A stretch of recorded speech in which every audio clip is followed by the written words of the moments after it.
늦여름 오후에 햇살이 낡은 유리창을 통과해 먼지처럼 부서져 내렸다. 강태봉은 돋보기를 이마 위로 밀어 올리고 손바닥만 한 라디오의 뒷판을 열었다. 40에 가까이 이 골목에서 라디오와 전축을 고쳐온 그의 손끝에는 여전히 납땜 인두의 온기가 배어 있었다. 가게 이름은 따로 없었다. 사람들은 그저 전파사 할아버지라고 불렀다. 76해를 살아오는 동안 그는 많은 것을 손끝으로 되살려냈다. 부서진 스피커, 끊어진 안테나선, 잡음만 내뱉던 낡은 카세트 플레이어. 그러나 정작 자신의 마음속에서 끊어진 어떤 선 하나만은 50년이 넘도록 이어 붙이지 못했다. 라디오에서 흘러나오던 낮 방송이 끝나고 지역 뉴스가 시작되었다. 태봉은 습관처럼 손을 멈추지 않은 채 귀만 기울였다. 다음은 지역 소식입니다. 도심 재정비 사업의 일환으로 옛 유흥가 일대 노후 건축물에 대한 철거가 다음 달부터 순차적으로 진행됩니다. 이 가운데는 한때 이 지역 최고의 사교장으로 이름났던 옛 무도회장 건물도 포함되어 있어 지역 주민들 사이에서는 아쉬움의 목소리도 나오고 있습니다. 인두를 쥔 손이 허공에서 멈췄다. 옛 무도회장 건물이라는 6글자가 귓속을 파고들어 52년 전 그 자리에 그대로 태봉을 데려다 놓았다. 나무 바닥, 밀어볼이 흩뿌리던 빛의 조각들, 그리고 무대 한쪽 구석 작은 책상에 앉아 오선지 위에 음표를 옮겨 적던 한 사람의 뒷모습. 그는 라디오를 내려놓고 천천히 일어섰다. 무릎에서 뚝 소리가 났다. 나이가 든다는 건 이런 것이었다. 몸의 마디마디에서 세월이 소리를 낸다는 것. 가게 안쪽 벽장 깊숙한 곳에는 낡은 나무 상자 하나가 놓여 있었다. 손님도 심지어 함께 사는 아들도 한 번도 열어본 적 없는 상자였다. 태봉은 의자를 딛고 올라서서 그 상자를 조심스레 꺼내 내렸다. 상자 안에는 빛바랜 흑백 사진 몇 장과 누렇게 색이 바랜 오선지 한 장이 들어 있었다. 오선지 위에는 정성스러운 필체로 음표와 가사가 적혀 있었고 맨 위에는 제목이 쓰여 있었다. 마지막 춤고. 그 밑에는 작은 글씨로 이런 문장이 덧붙여져 있었다. 이 곡이 끝나기 전에 부디 돌아와 주세요. 태봉은 오선지를 손끝으로 쓸어 보았다. 종이는 세월만큼이나 얇아져 있었지만 잉크로 눌러 쓴 글씨의 흔적만은 조금도 흐려지지 않았다. 그는 이 필체를 아직도 눈을 감고도 그릴 수 있었다. 한 획 한 획 힘주어 눌러 쓰던 손, 그 손의 주인. 같은 시각 도시 반대편의 작은 표구점에서는 한 여인이 낡은 그림 액자를 손보고 있었다. 창가에 걸린 라디오에서 같은 뉴스가 흘러나오고 있었다. 그녀의 손이 풀을 바르던 붓을 쥔 채로 멈췄다. 옛 무도회장 건물도 포함되어 있어. 오경자는 붓을 내려놓고 창밖을 바라보았다. 유리창에 비친 자신의 얼굴 위로 22살적 자신의 얼굴이 겹쳐 보였다. 밤마다 무대 옆 작은 책상에 앉아 그날의 연주곡을 오선지에 옮겨 적던 그 시절이. 그녀는 조용히 혼잣말을 했다. 아직도 거기 있었구나. 52년 동안 단 하루도 잊은 적 없던 그 이름이 낡은 뉴스 한 토막을 타고 다시 그녀의 가슴을 두드리고 있었다. 표구점 안쪽 서랍 속에는 그녀 역시 오랫동안 열어보지 않은 봉투 하나를 간직하고 있었다. 붙이지 못한 편지처럼, 전하지 못한 마음처럼. 두 사람은 서로 다른 골목, 서로 다른 오후 속에서 같은 이름을 떠올리며 같은 곡조를 마음속으로 흥얼거리고 있었다. 반세기 전 어느 밤, 마지막으로 함께 연주했던 그 곡을 서울 하늘 아래 서로 다른 방향으로 뻗어있던 두 사람의 오후가 신기하게도 같은 라디오 소리 하나로 이어지고 있었다. 건물은 곧 사라질 것이었다. 그러나 그 안에 새겨진 기억만은 아직 끝나지 않은 악보처럼 두 사람의 마음속에서 계속 연주되고 있었다. 전파사 문이 딸랑 소리를 내며 열렸다. 태봉의 아들 강명수가 퇴근길에 들른 참이었다. 아버지 저녁은 드셨어요? 대답이 없자 명수는 가게 안쪽을 살폈다. 아버지가 낡은 나무 상자를 무릎에 올려놓은 채 창밖만 바라보고 있었다. 그런 아버지의 모습은 낯설었다. 평생 손을 가만히 두지 못하던 사람이었다. 아버지, 무슨 일 있으세요? 태봉은 오선지를 조용히 상자 안으로 밀어넣으며 고개를 저었다. 아니다. 그냥 옛날 생각이 나서. 옛날 생각이요? 이 동네에 예전에 무도회장이 하나 있었다. 아주 오래전 얘기야. 이번에 철거된다는구나. 명수는 대수롭지 않게 웃었다. 낡은 건물 하나 없어지는 게 뭐 그리 대수라고요. 요즘 이 동네에 재개발 이야기 많잖아요. 낡은 건 다 사라지는 게 순리죠. 태봉은 아무 대답도 하지 않았다. 다만 상자 뚜껑을 조심스레 닫으며 오래전 그 밤의 공기를 함께 닫아두려는 듯 오래도록 손을 떼지 않았다. 명수가 돌아간 뒤 태봉은 다시 혼자가 되었다. 가게 안은 조용했고 낡은 시계 초침 소리만이 규칙적으로 방 안을 채웠다. 그는 창가로 걸어가 저물어가는 하늘을 바라보았다. 52년 전 그날 밤에도 하늘은 이렇게 붉었었다.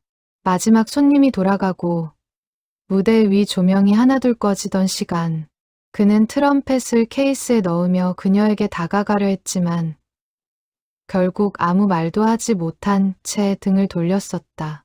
그 밤이 두 사람이 함께 있었던 마지막 밤이 될 줄은 그때는 알지 못했다. 한편 표구점의 오경자는 서랍을 열어 낡은 봉투를 꺼내 들었다. 겉면에는 받는 사람의 이름도 보내는 사람의 이름도 적혀 있지 않았다. 다만 봉투 모서리가 손때에 절어 반질반질했다. 수백 번, 수천 번 만지작거린 흔적이었다. 그녀는 봉투를 열지 않았다. 대신 가만히 가슴에 품고 눈을 감았다. 철거라니. 혼잣말이 입 밖으로 새어나왔다. 함께 일하던 표구점 직원 박선희가 그 말을 듣고 다가왔다. 사장님, 무슨 철거요? 아, 아니야. 그냥 뉴스에서 들은 얘기. 요즘 하도 여기저기 헐고 새로 짓고 하니까요. 사장님도 그 근처에 아는 곳 있으셨어요? 경자는 말없이 웃어 보였다. 52년을 숨겨온 마음을 이제 와서 누구에게 어떻게 설명할 수 있을까? 그날 밤 경자는 오랜만에 그 곡을 다시 흥얼거렸다. 가사도 없이 멜로디만 어렴풋이 남은 그 곡을 마지막 춤곡, 세상에 단 두 사람만이 온전히 기억하는 노래였다. 창밖으로 저녁 불빛이 하나둘 켜지고 있었다. 도시는 빠르게 변해가고 있었지만 두 사람의 마음속 시계만은 52년 전. 그 밤의 어느 지점에서 여전히 멈춰 있었다. 사람은 나이가 들면 많은 것을 잊는다고 했다. 어제 먹은 반찬의 이름을 잊고 자주 오가던 길의 이름도 가물가물해진다. 그러나 이상하게도 마음 깊은 곳에 박힌 어떤 순간들은 세월이 흐를수록 오히려 더 또렷해지기만 했다. 잊으려 애쓸수록 선명해지는 기억이 있다는 것을 두 사람은 각자의 자리에서 뼈저리게 알고 있었다. 젊은 시절의 기억은 그렇게 늙어갈수록 더 또렷한 빛을 발하는 법이었다. 마치 오래 묵힌 술이 깊은 향을 내듯 52년이라는 세월은 두 사람의 기억을 흐리게 하기는커녕 오히려 더 깊고 진하게 숙성시켜 놓았다. 태봉은 상자를 다시 벽장 깊숙이 넣지 않았다. 대신 작업대 위, 손이 닿는 자리에 올려두었다. 마치 이제는 더 이상 숨기지 않겠다는 듯이 52년을 숨겨온 마음이 이제와 어디로 향할 수 있을지 그 자신도 알지 못했다. 다만 이대로 아무 일 없었다는 듯 흘려보낼 수는 없다는 것만은 분명했다. 경자 역시 봉투를 서랍 깊숙이 다시 넣지 않았다. 그녀는 낡은 앞치마 주머니 속에 그것을 조심스레 옮겨 넣었다. 언제라도 손을 뻗으면 닿을 수 있는 자리에 두 사람 모두 아직은 서로에게 그 마음을 전할 방법을 알지 못했다.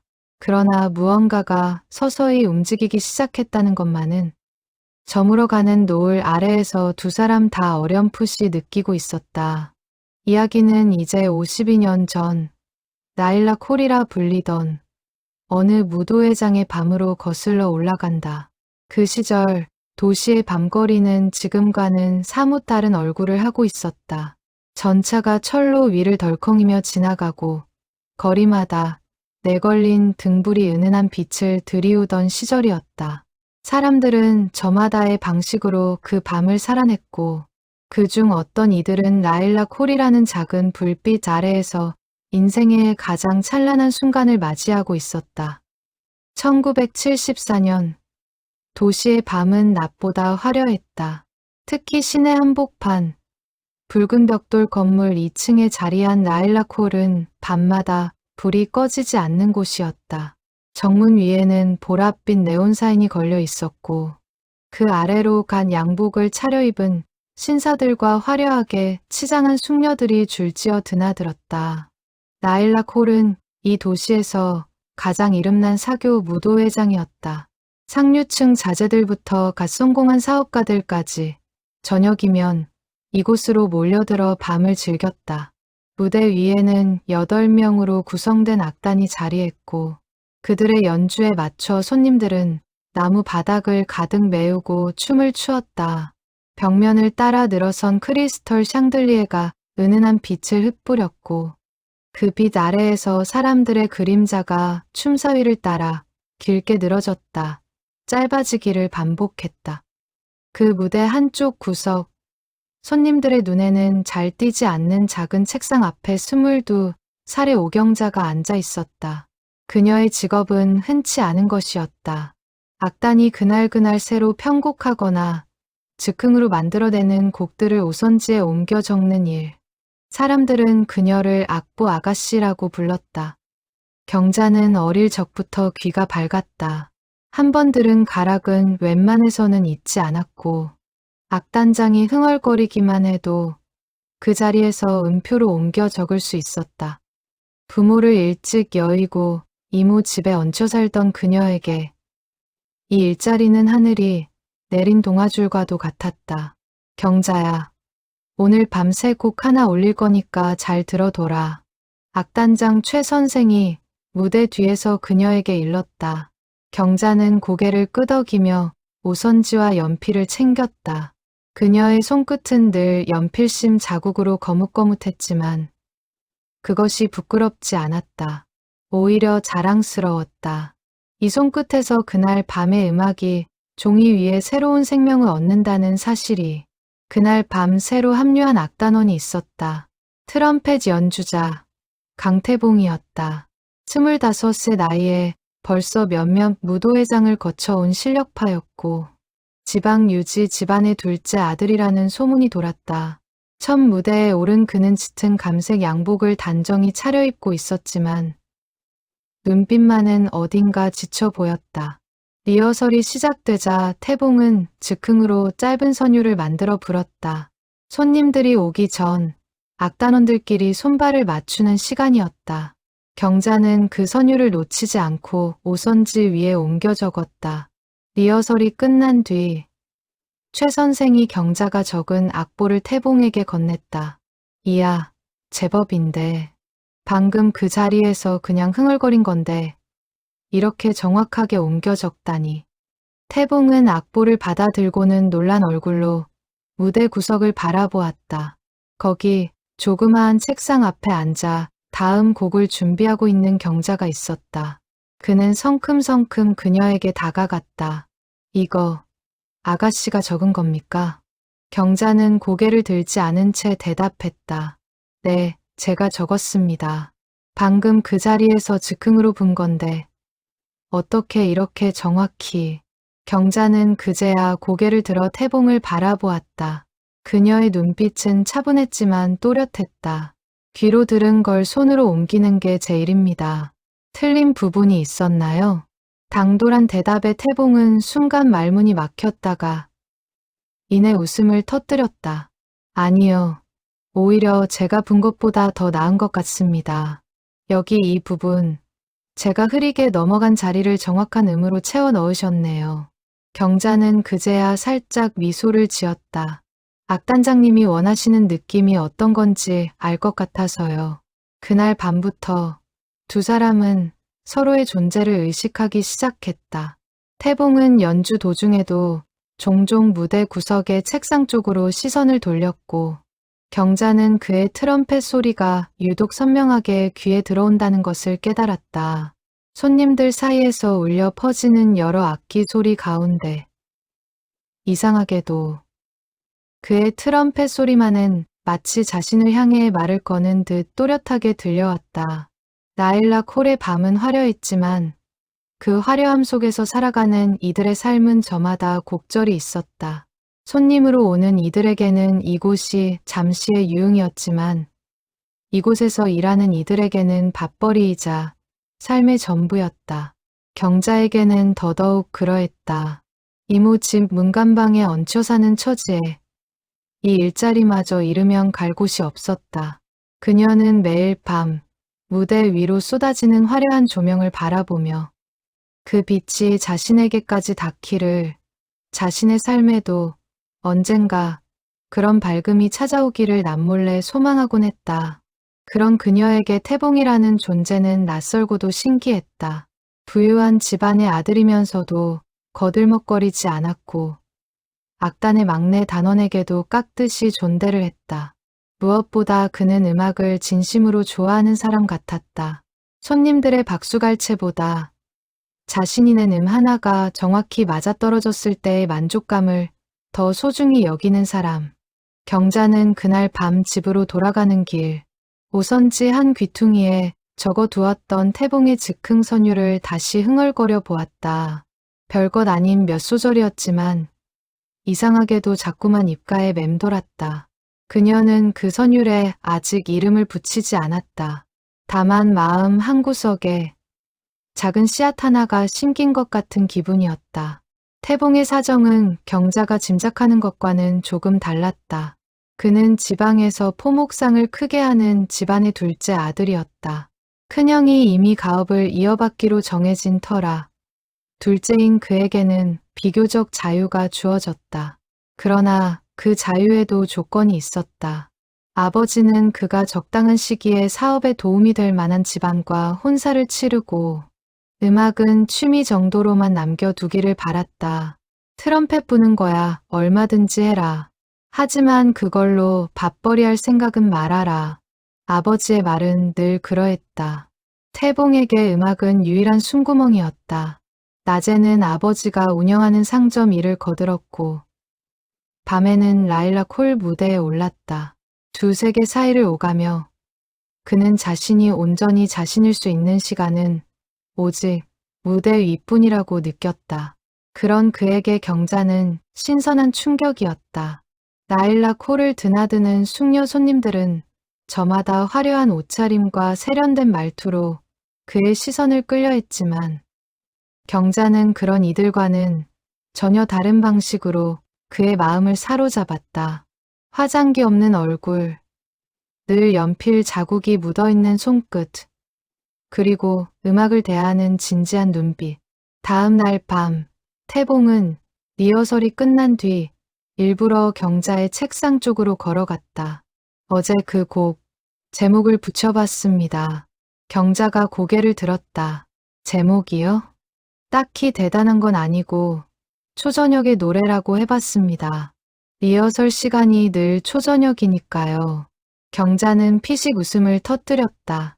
너무 단순한 제목 아닌가요? 단순한 게 제일 오래 남는 법입니다. 그 말에 경자는 잠시 말이 없었다. 단순한 것이 오래 남는다는 말이 어쩐지 마음에 오래 박혔다. 그날 이후로 태봉은 리허설 시간마다 새로운 짧은 선율을 만들어 경자에게 들려주었고 경자는 그것을 정성껏 옮겨 적었다. 두 사람만의 작은 놀이처럼 그렇게 조용히 서로의 세계에 발을 들여놓기 시작했다. 손님들의 화려한 춤사위 뒤편, 무대 구석의 작은 책상 위에서 아무도 모르는 또 하나의 선율이 조용히 쌓여가고 있었다. 악단 동료들 사이에서도 두 사람의 분위기가 심상치 않다는 소문이 돌기 시작했다. 색소폰을 부는 고참 단원 윤 씨는 태봉의 어깨를 툭 치며 짓궂게 웃었다. 이봐, 태봉이. 요즘 리허설 시간이 부쩍 길어졌던데. 태봉은 괜히 헛기침을 하며 시선을 피했지만 부정하지는 않았다. 라일락 홀의 밤은 그렇게 화려한 조명 아래 숨겨진 작은 마음들을 하나둘 키워가고 있었다. 경자에게도 변화가 찾아왔다. 이모는 저녁마다 늦게 들어오는 조카의 얼굴빛이 달라졌음을 눈치챘다. 요즘 얼굴이 좋아 보인다. 무슨 좋은 일 있니? 아니에요. 그냥 일이 재미있어서요. 경자는 얼버무렸지만 속으로는 알고 있었다. 자신의 하루하루를 밝혀주는 것이 단순히 일이 아니라는 것을. 초저녁마다 들려오는 트럼펫 소리, 그리고 그 소리의 주인이 자신을 향해 짓는 미소 하나가 하루의 전부를 바꾸어 놓고 있다는 것을. 그러나 경자는 동시에 두려움도 느꼈다. 태봉이 어떤 집안의 아들인지 어렴풋이 들려오는 소문을 통해 알고 있었다. 자신과 그는 애초에 같은 세계에 속한 사람이 아니었다. 이 마음을 더 키워서는 안 된다고 그녀는 스스로에게 몇 번이고 되뇌었다. 그러나 마음이라는 것은 늘 이성보다 앞서 달려나가는 법이었다. 밤마다 잠자리에 누워도 낮 동안 들었던 트럼펫 소리가 귓가에 맴돌아 쉬이 잠들지 못하는 날이 늘어갔다. 그녀는 그런 자신의 마음을 애써 모른 척하며 다음 날 아침이면 또다시 라일락 홀로 향하는 발걸음을 재촉하곤 했다. 가을이 깊어지면서 라일락 홀 앞들의 은행나무도 노랗게 물들어갔다. 밤이면 그 나무집들이 조명 아래에서 금빛으로 반짝였고 손님들은 그 아래를 지나 홀 안으로 들어섰다. 계절이 바뀌는 동안 리허설 시간은 두 사람에게 하루 중 가장 기다려지는 순간이 되었다. 다른 단원들이 하나둘 자리를 잡기 전 태봉은 늘 먼저 도착해 트럼펫을 손질했고 그 손질하는 동안에도 그의 시선은 자꾸만 무대 구석 책상 쪽을 향했다. 경자 역시 평소보다 조금 이른 시간에 책상 앞에 앉아 괜히 오선지를 정돈하며 태봉이 오기를 기다리는 자신을 발견하곤 했다. 다른 단원들이 하나둘 자리를 잡기 전 태봉은 늘 먼저 도착해 트럼펫을 손질했고 경자 역시 평소보다 조금 이른 시간에 책상 앞에 앉았다. 오늘은 좀 다른 걸 해보고 싶은데 어느 날 저녁 태봉이 트럼펫을 내려놓으며 말했다. 다른 거요? 그냥 즉흥으로 부는 게 아니라 아예 처음부터 끝까지 하나의 곡을 만들어 보고 싶습니다. 경자의 눈이 반짝였다. 곡을 만드신다고요? 혼자서는 못하겠고 아가씨가 도와주셔야 할 것 같습니다. 저는 가락을 만들 테니 아가씨가 그걸 다듬어서 완성해 주십시오. 그렇게 두 사람의 특별한 작업이 시작되었다. 태봉이 트럼펫으로 짧은 가락을 불면 경자는 그것을 오선지에 옮겨 적으며 화성을 다듬었다. 때로는 경자가 먼저 멜로디의 방향을 제안하기도 했고 태봉은 그것을 자신의 악기로 소리내어 확인했다. 며칠에 걸쳐 리허설이 끝난 뒤 남은 짧은 시간마다 조금씩 곡의 형태가 잡혀갔다. 매일 밤 조금씩 완성되어가는 그 곡은 마치 두 사람의 마음이 조금씩 가까워지는 과정을 그대로 담아내고 있는 듯했다. 이 부분에서는 조금 느려지는 게 좋을 것 같아요. 마치 아쉬운 마음을 붙잡으려는 것처럼요. 경자가 그렇게 말하면 태봉은 그 느낌을 살려 다시 불어보았다. 신기하게도 그녀가 말한 그대로 곡은 더 깊은 울림을 갖게 되었다. 어떻게 이런 걸 알아채십니까? 음악을 따로 배우신 것도 아니라면서 그냥 마음으로 듣는 거예요. 소리가 어디로 가고 싶어 하는지 가만히 들어보면 알 수 있어요. 태봉은 그런 경자를 바라보며 자신이 지금까지 만나온 어떤 사람과도 다르다는 것을 새삼 느꼈다. 화려한 옷도 세련된 언변도 없었지만 그녀에게는 음악을 향한 순수하고 깊은 이해가 있었다. 그는 그녀와 마주 앉아 오선지를 채워가는 시간이 화려한 손님들 앞에서 갈채를 받는 순간보다 훨씬 더 값지게 느껴졌다. 무대 위에서는 늘 누군가에게 보여지기 위한 연주를 해야 했지만 이 작은 책상 앞에서만큼은 오직 음악 그 자체를 위한 순수한 시간을 가질 수 있었다. 곡이 거의 완성되어 갈 무렵 두 사람은 자연스레 곡의 제목을 두고 이야기를 나누게 되었다. 이 곡, 어떤 이름이 어울릴까요? 경자가 오선지 맨 위 여백을 바라보며 물었다. 태봉은 잠시 생각에 잠겼다가 대답했다. 글쎄요, 홀에서 연주되는 곡들은 대개 그 밤의 마지막을 장식하곤 하지 않습니까? 손님들이 하나둘 돌아가고 조명이 어두워질 때 흐르는 곡. 이 곡도 그런 자리에 어울릴 것 같습니다. 마지막 춤곡. 경자가 나직이 되뇌었다. 마지막 춤곡. 좋네요. 태봉이 미소 지으며 답했다. 그럼 제목은 그걸로 하죠. 마지막 춤곡. 경자는 오선지 맨 위에 정성껏 제목을 적어 넣었다. 그리고 잠시 망설이다가 그 아래 작은 글씨로 한 문장을 덧붙였다. 이 곡이 끝나기 전에 부디 돌아와 주세요. 태봉이 그 문장을 발견하고 물었다. 이건 무슨 뜻입니까? 경자는 얼굴을 붉히며 얼버무렸다. 그냥 이 곡을 연주할 때마다 생각나는 문장이라서요. 춤을 추던 사람들이 곡이 끝나기 전에 자기 짝에게 돌아오길 바라는 마음. 그런 걸 표현해 본 거예요. 사실 그 문장에는 경자 자신도 미처 다 설명하지 못한 마음이 담겨 있었다. 언젠가 이 사람이 자신에게서 멀어질지도 모른다는 막연한 예감. 그리고 그럴 때조차 부디 돌아와 주기를 바라는 소망이. 태봉은 그 문장을 몇 번이고 다시 읽었다. 단순한 가사치고는 이상하게 마음에 오래 남았다. 이 문장 참 좋습니다. 곡보다 더 마음에 남을 것 같은데요. 그는 오선지를 조심스레 접어 자신의 양복 안주머니에 넣었다. 마치 그 문장을 가슴 가까이 지니고 싶다는 듯한 몸짓이었다. 경자는 그 모습을 보며 얼굴이 붉어졌지만 싫지 않은 붉어짐이었다. 그날 밤 두 사람은 리허설이 끝난 뒤에도 한참을 더 무대에 남아 있었다. 다른 단원들이 하나둘 퇴근하고 홀 안에는 두 사람뿐이었다. 태봉이 완성된 곡을 처음부터 끝까지 연주했다. 경자는 그 옆에서 조용히 귀를 기울였다. 곡이 끝나자 정적 속에서 태봉이 나직이 말했다. 경자씨. 처음으로 그가 그녀의 이름을 불렀다. 아가씨가 아니라 경자씨라고. 경자는 심장이 크게 뛰는 것을 느끼며 고개를 들었다. 두 사람의 눈이 마주쳤다. 아무 말도 오가지 않았지만 그 순간 두 사람은 서로의 마음을 확인했다. 화려한 고백도 거창한 약속도 없었다. 다만 함께 만든 한 곡의 음악이 두 사람 사이에 놓여있던 마지막 거리를 조용히 좁혀 주었을 뿐이었다. 그날 이후로 두 사람의 관계는 조금씩 달라졌다.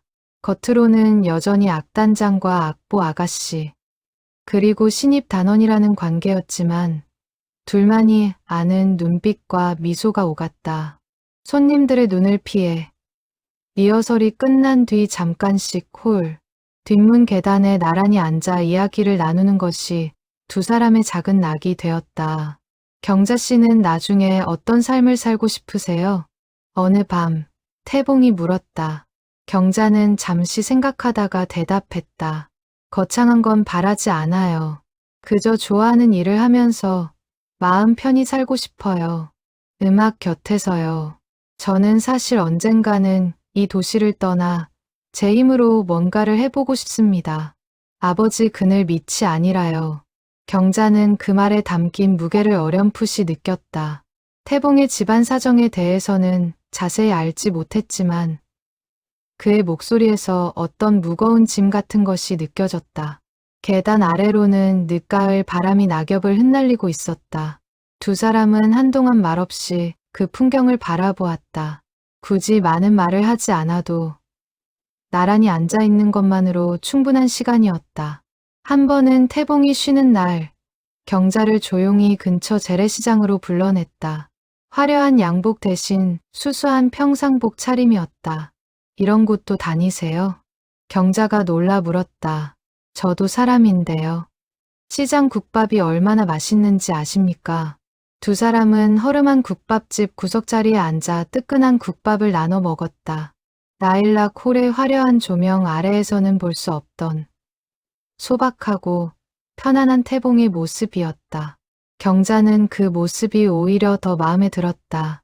무대 위에 화려한 트럼펫 연주자가 아니라 국밥 한 그릇에 웃음 짓는 평범한 청년의 모습이, 그러나 그런 평온한 시간들 사이사이 불안한 그림자도 조금씩 드리우고 있었다. 최근 들어 최 선생이 태봉을 따로 불러 몇 번인가 진지한 이야기를 나누는 모습이 목격되었고, 태봉의 표정은 그때마다 어두워지곤 했다. 경자는 그것이 무엇을 의미하는지 알지 못한 채 그저 막연한 불안감만을 안고 하루하루를 보내고 있었다. 두 사람이 함께 만든 마지막 춤곡은 그 무렵 라일락 홀의 정식 레퍼토리로 채택되어 매일 밤 마지막 순서로 연주되기 시작했다. 손님들은 이 애틋한 선율의 곡을 유독 좋아했고, 몇몇은 이 곡이 흐를 때면 서로를 꼭 끌어안고 춤을 추기도 했다. 아무도 이 곡을 만든 두 사람의 사연은 알지 못했다. 그러나 두 사람에게 이 곡은 세상 그 무엇보다 소중한 두 사람만의 비밀스러운 언어였다. 그러나 그 밤, 두 사람은 알지 못했다. 자신들이 함께 만든 이 곡이 훗날 서로에게 남겨진 유일한 흔적이 되리라는 것을, 그리고 그 제목이 마치 예언처럼 두 사람의 운명을 미리 말해주고 있었다는 것을. 무대 위 조명이 하나둘 꺼져가는 동안 두 사람은 그저 서로의 손끝이 만들어 낸 이 작은 곡조 하나가 훗날 반세기가 넘는 세월을 견뎌 내일만큼 질긴 생명력을 지니게 되리라고는 상상조차 하지 못했다. 겨울이 다가오면서 태봉의 집안에서는 그의 혼사 이야기가 본격적으로 오가기 시작했다. 아버지 강 회장은 지역에서도 손꼽히는 포목상을 운영하며 사업 확장을 위해 태봉을 이웃 도시 방직 공장 집안의 딸과 혼인시키려 하고 있었다. 강 회장에게 이 혼사는 단순한 결혼이 아니라 오랫동안 공들여온 사업 확장의 마지막 조각이었다. 이번 혼사만 성사되면 우리 상점도 방직 원단을 직접 받아올 수 있게 된다. 내가 나서서 어른들 만나 뵙는 자리만 잘 치르면 된다. 아버지의 말에는 이미 모든 것이 정해져 있다는 확신이 담겨 있었다. 태봉은 저녁 식탁에서 젓가락을 내려놓았다.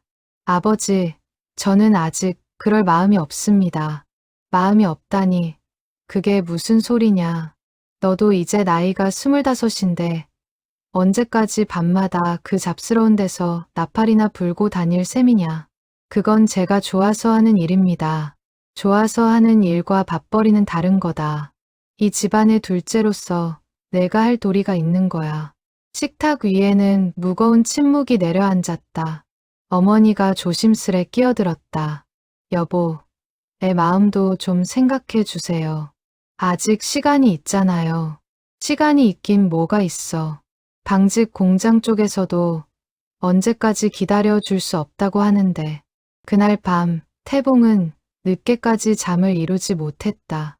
그의 머릿속에는 온통 경자의 얼굴만이 떠올랐다. 그녀에게 이 사실을 어떻게 전해야 할지, 아니, 전해야 하는 것이 맞는지조차 확신이 서지 않았다. 한편 라일락 홀에서도 심상치 않은 소문이 돌기 시작했다. 최근 홀 근처를 서성이던 낯선 중년 여인이 있었는데 다름 아닌 태봉의 어머니였다는 것이다. 몇몇 단원들은 이미 태봉의 혼사 이야기를 들어 알고 있었고, 그것이 경자의 귀에까지 흘러들어가는 것은 시간 문제였다. 색소폰 주자 윤 씨가 어느 날 무심코 경자에게 말을 건넸다. 경자야, 너 태봉이랑 요즘 각별하다며. 그런데 그 집안에서 벌써 며느리감을 정해뒀다는 소문이 있던데 들었니? 경자의 손이 오선지 위에서 멈췄다. 심장이 쿵 하고 내려앉는 듯한 기분이었다. 애써 태어난 척했지만 손끝에 연필이 가늘게 떨리고 있었다. 무슨 말씀이세요? 아, 나도 그냥 지나가는 소리로 들은 거라 확실진 않지만 방직 공장 집딸이라나 뭐라나. 그 말을 듣는 순간 경자의 가슴 한구석이 서늘하게 내려앉았다. 그녀는 애써 태어난 척 웃어 보였지만 그날 밤 집으로 돌아가는 길 자꾸만 눈앞이 흐려졌다. 다음 날 경자는 평소와 다름없이 리허설 자리에 앉아 있었다. 그러나 그녀의 얼굴에는 전에 없던 그늘이 드리워 있었다. 태봉은 그것을 곧바로 알아챘다. 경자 씨, 무슨 일 있으십니까? 아니에요. 아무 일도. 얼굴이 안 좋아 보이는데요. 경자는 잠시 망설이다가 결국 참지 못하고 물었다. 태봉 씨, 저 하나만 여쭤봐도 될까요? 네, 말씀하세요. 혹시 집에서 정해준 혼처가 있으신가요? 태봉의 얼굴이 순식간에 굳었다. 그 표정만으로도 경자는 답을 알 수 있었다. 침묵이 두 사람 사이를 무겁게 채웠다. 그건 아직 제가 정한 것은 아닙니다. 하지만 집에서는 정해 두셨군요. 경자의 목소리는 차분했지만 그 안에 담긴 서글픔은 감출 수 없었다. 그녀는 오선지 위에 놓인 자신의 손을 내려다보았다. 연필 자국으로 거뭇거뭇해진 손끝이 그날따라 유난히 초라하게 느껴졌다. 경자 씨, 그건 괜찮아요. 경자는 애써 미소를 지어 보였지만 그 미소가 얼마나 어색하고 서글픈지 태봉은 똑똑히 볼 수 있었다. 저는 그저 악보 아가씨일 뿐이잖아요. 애초에 저 같은 사람이 태봉 씨 곁에 어울릴 거라고 생각하지 않았어요. 그런 말씀 마십시오. 저는 경자 씨를. 태봉이 말을 채 잊기도 전에 최 선생이 두 사람을 불렀다. 리허설 시간이었다. 경자는 서둘러 책상 앞으로 돌아갔고 태봉은 하고 싶었던 말을 삼킨 채 무대로 올라섰다. 그날 밤 연주된 마지막 춤곡은 유독 슬프게 들렸다. 태봉의 트럼펫 소리에는 평소와 다른 떨림이 섞여 있었고 경자는 그 소리를 들으며 오선지 위로 눈물 한 방울을 떨어뜨렸다. 종이 위에 번진 작은 얼룩이 두 사람 사이에 드리운 그림자의 시작이었다.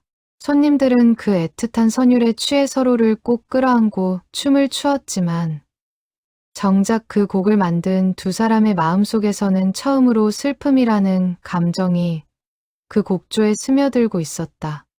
그날 이후로 경자는 스스로 거리를 두기 시작했다. 리허설이 끝나면 서둘러 자리를 떴고 태봉이 말을 걸어와도 짧게만 대답했다. 마음이 아팠지만 그것이 자신을 지키는 유일한 방법이라 여겼다. 어차피 이루어질 수 없는 마음이라면 더 깊어지기 전에 스스로 거두어들이는 것이 낫다고 생각했다. 태봉 역시 괴로운 나날을 보내고 있었다. 그는 여러 차례 아버지에게 자신의 마음을 전하려 했지만 그때마다 아버지는 단호했다. 음악하는 아가씨라니 어디 집안인지도 모르는 여자를 며느리로 들이라고? 어림도 없는 소리다. 내가 정 그렇게 고집을 부린다면 이 집에서 나가야 할 게다. 그 말은 협박이라기보다는 태봉이 처한 현실을 냉정하게 보여주는 선고와도 같았다. 집안의 재산과 형의 사업, 어머니의 건강까지 그가 등에 지고 있는 것들이 너무 많았다. 자신 하나의 마음을 위해 모든 것을 저버릴 용기가 그때의 그에게는 아직 없었다. 태봉의 우유부단함이 경자에게는 더 큰 상처가 되었다. 그녀는 태봉이 아무 말도 하지 않는 것을 자신에 대한 마음이 애초에 가볍지 않았을까 하는 의심으로 받아들이기 시작했다. 사랑받고 있다는 확신과 버림받을지도 모른다는 불안이 그녀의 마음속에서 하루에도 몇 번씩 자리를 바꾸어가며 그녀를 괴롭혔다. 어느 날 밤, 리허설을 마친 뒤 최 선생이 경자를 따로 불렀다. 경자야, 내가 이런 말하기는 좀 그렇다만 너도 이제 눈치가 있으니 알아두는 게 좋을 것 같아서. 무슨 말씀이신가요?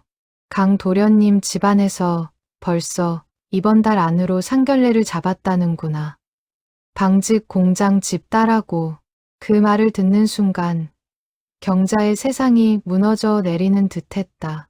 그녀는 애써 태연한 얼굴로 고개를 끄덕였지만 최 선생이 돌아선 뒤에는 무대 뒤편 어두운 구석에 주저앉아 한참을 울었다.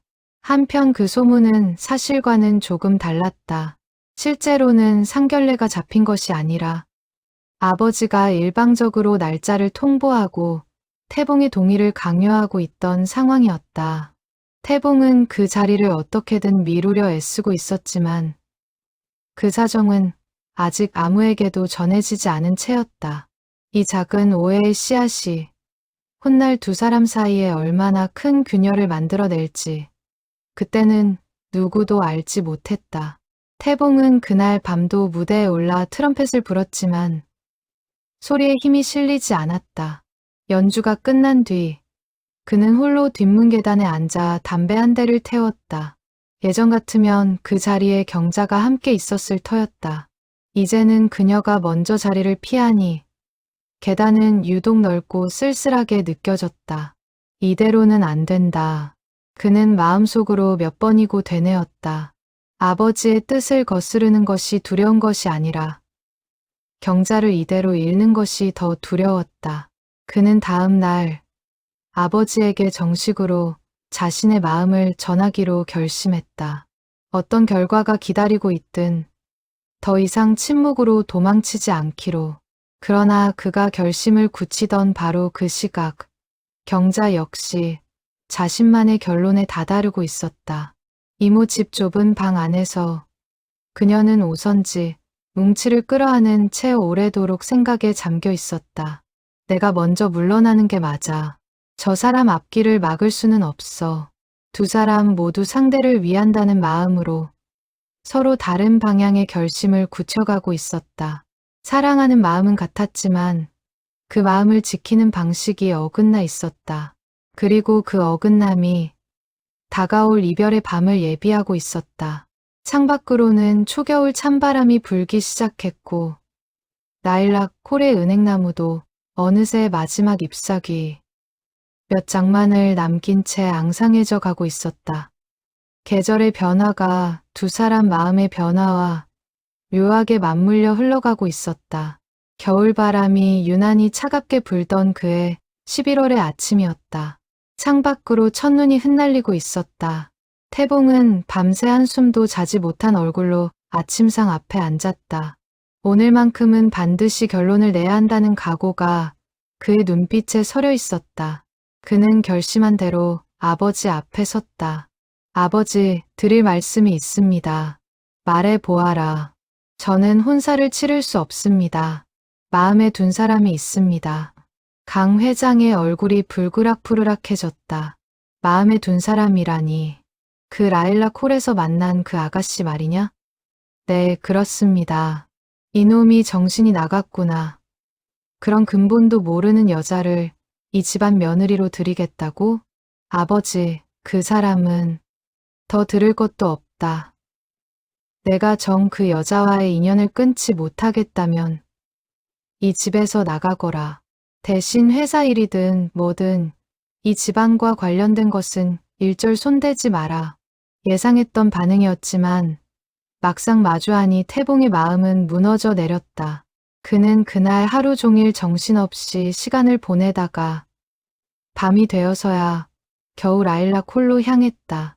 그러나 그날 밤 라일락 홀에서는 이미 다른 일이 벌어지고 있었다. 강 회장이 사람을 시켜 경자에게 봉투 하나를 전달하도록 한 것이었다. 봉투 안에는 돈과 함께 짧은 편지가 들어 있었다. 내 아들과의 인연을 이쯤에서 끊어주기를 바란다. 이 돈은 그에 대한 사례이니 부디 받아주고 다시는 내 아들 앞에 나타나지 말아다오. 경자는 그 봉투를 받아든 순간 손이 떨렸다. 태봉이 어떤 마음으로 자신을 대해왔는지와는 상관없이 그의 집안에서는 자신을 이런 식으로 취급하고 있었다는 사실이 뼈아팠다. 그녀는 돈은 그대로 돌려보냈지만 그 편지의 문장만은 가슴에 깊이 박혔다. 그날 밤 태봉이 홀에 도착했을 때 경자는 이미 자리에 없었다. 최 선생이 어두운 얼굴로 그에게 다가왔다. 경자가 그만두겠다고 하고 갔다. 태봉의 손에서 트럼펫 케이스가 툭 떨어질 뻔했다. 그는 순간 자신의 귀를 의심했다. 그게 무슨 말씀이십니까? 그만두다니요? 자세히는 모르겠다만 낮에 누가 다녀갔다더라. 그 뒤로 얼굴이 하얗게 질려서는 짐을 챙겨 나가 버렸어. 태봉은 그 길로 곧장 경자의 이모 집으로 달려갔다. 그러나 도착했을 때는 이미 늦은 뒤였다. 이모가 문을 열어주며 딱딱한 얼굴로 말했다. 경자는 없네. 오늘 낮에 짐을 챙겨서 지방 친척 집으로 내려갔어. 어디로 가셨는지 알 수 있을까요? 자네가 알 필요는 없을 것 같은데 그 아이가 그렇게 서럽게 우는 걸 오랜만에 봤네. 자네 집에서 다녀간 뒤로 말이야. 태봉은 그제야 상황을 짐작할 수 있었다. 아버지가 자신도 모르는 사이에 손을 쓴 것이었다. 그는 급히 종이와 펜을 꺼내 이모에게 편지를 부탁했다. 이거 경자 씨에게 꼭 좀 전해 주십시오. 부탁드립니다. 편지에는 태봉의 진심이 담겨 있었다. 아버지의 반대와 상관없이 자신의 마음은 변함이 없다는 것, 며칠만 시간을 달라는 것, 반드시 찾아가겠다는 다짐까지. 그는 그 편지를 이모에게 건네며 몇 번이고 부탁하고 또 부탁했다. 그러나 그 편지는 결국 경자에게 전해지지 않았다. 이모는 그렇지 않아도 상심한 조카에게 그 집안, 아들의 편지를 전해주는 것이 오히려 상처를 덧나게 할 뿐이라 여겼다. 이모는 그 편지를 서랍 깊숙이 넣어두고는 끝내 조카에게 말하지 않았다. 그것이 조카를 위한 최선의 선택이라 믿으면서도 이모 역시 그 편지를 서랍에 넣을 때마다 마음 한구석이 무거웠다. 경자는 지방으로 내려간 뒤 매일같이 혹시나 하는 마음으로 소식을 기다렸다. 그러나 아무런 연락도 오지 않았다. 시간이 흐를수록 그녀는 스스로를 다독였다. 그 사람도 결국은 자기 집안의 뜻을 따르기로 한 거겠지. 밤마다 낯선 천장을 바라보며 그녀는 라일락 홀에서의 나날들을 떠올리곤 했다. 트럼펫 소리, 무대 위 조명, 그리고 함께 완성한 그 곡의 마지막 소절까지. 그 모든 기억이 손에 잡힐 듯 생생했지만 동시에 다시는 닿을 수 없는 먼 곳의 일처럼 아득하게 느껴지기도 했다. 한편 태봉은 며칠 뒤 다시 라일락 홀을 찾았지만 이모의 집도 경자가 지냈던 골목도 이미 텅 비어 있었다. 그는 백방으로 수소문했지만 경자가 내려갔다는 지방이 어디인지조차 알아낼 수 없었다. 세상은 넓고 두 사람 사이를 가로막은 것은 비단거리만이 아니었다. 태봉은 그 후로도 몇 달간 라일락 홀 무대에 계속 섰다. 매일 밤 마지막 춤곡을 연주할 때마다 그의 눈길은 자꾸만 텅 빈 책상 쪽으로 향했다. 그 자리에는 이제 다른 사람이 앉아 있었지만 태봉의 눈에는 여전히 경자의 뒷모습이 어른거렸다. 손님들은 여전히 그 곡에 맞춰 춤을 추었지만 태봉에게 그 밤들은 더 이상 예전과 같은 밤이 아니었다. 그만 잊어라. 세상의 인연이 그 하나뿐이겠느냐. 최 선생이 안쓰러운 마음에 그렇게 말했지만 태봉은 고개를 저을 뿐이었다. 제가 잘못한 겁니다. 좀 더 일찍 용기를 냈어야 했는데. 그는 매일 밤 무대가 끝난 뒤 아무도 없는 홀에 남아 경자와 함께 만들었던 그 곡을 홀로 다시 불어보곤 했다. 그 소리에는 그리움과 후회가 짙게 배어 있었다. 결국 태봉은 아버지의 뜻과 완전히 갈라섰다. 집을 나와 홀로 자취를 시작했고, 낮에는 막노동을, 밤에는 여전히 트럼펫을 불며 생계를 이었다. 아버지가 정해준 혼사는 없던 일이 되었지만 그렇다고 경자를 다시 찾을 수 있었던 것도 아니었다.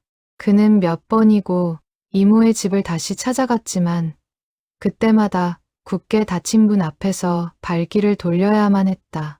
경자 역시 지방에서 힘겨운 나날을 보내고 있었다.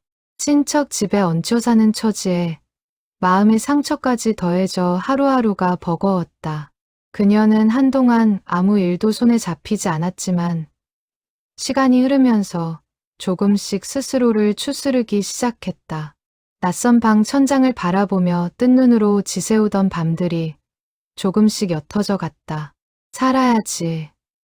어떻게든 살아야지. 그녀는 그렇게 다짐하며 작은 표구 기술을 배우기 시작했다. 손끝이 야무진 그녀는 금세 실력을 인정받았고 몇 년 뒤에는 작은 표구점을 차릴 수 있을 만큼 자리를 잡았다. 그러나 아무리 세월이 흘러도 마음 한구석에 자리 잡은 그 이름과 그 곡조만은 지워지지 않았다. 표구 일을 하면서 그녀는 낡은 종이를 살려 내는 손끝의 정성이 곧 자신의 마음을 다스리는 법이 되어준다는 것을 깨달았다. 두 사람 모두 서로를 원망하지는 않았다. 다만 각자의 자리에서 전해지지 못한 진심을 가슴에 묻은 채 살아갔을 뿐이었다. 태봉은 경자가 자신을 매정하게 떠났다고 여겼고 경자는 태봉이 결국 집안의 뜻을 따랐다고 믿었다. 두 사람 모두 진실의 반쪽만을 손에 쥔 채 오해라는 이름의 강을 사이에 두고 반세기를 살아온 것이었다. 강물은 소리 없이 흘렀지만 그 너비만큼은 해가 갈수록 오히려 더 넓어져만 갔다. 그리고 그 오해의 시작에는 끝내 전해지지 않은 편지 한 장이 놓여 있었다. 이모의 서랍 속에서 조용히 세월을 견뎌온 그 편지는 이모가 세상을 떠난 뒤 유품 속에 섞여 오랫동안 존재조차 잊힌 채로 남게 되었다. 종이 한 장이 전해졌더라면 달라졌을 두 사람의 인생이 그렇게 소리 없이 어긋나 버리고 말았다. 세상에는 이처럼 사소해 보이는 우연 하나가 두 사람의 평생을 갈라놓는 일이 종종 있다. 누구의 잘못이라 단정 짓기도 어려운 그저 시대와 상황이 만들어 낸 작은 균열이었다. 그러나 그 균열의 무게는 결코 작지 않아서 두 사람은 그 뒤로 52년이라는 긴 세월을 그 무게를 짊어진 채 살아가야만 했다. 그렇게 두 사람은 서로에게 닿지 못한 진심을 품은 채 반세기가 넘는 세월 동안 서로 다른 길을 걷게 되었다. 라일락홀을 떠난 뒤 태봉은 며칠 동안 여러 도시를 떠돌며 악단 생활을 이어갔다. 그러나 시대가 변하면서 사교 무도회장 문화도 점차 시들어갔고 트럼펫 하나로 밥벌이를 하기가 갈수록 어려워졌다. 그는 결국 30대 초반 우연히 배운 전자제품 수리, 뒤수를 미천 삼아 작은 전파사를 차렸다.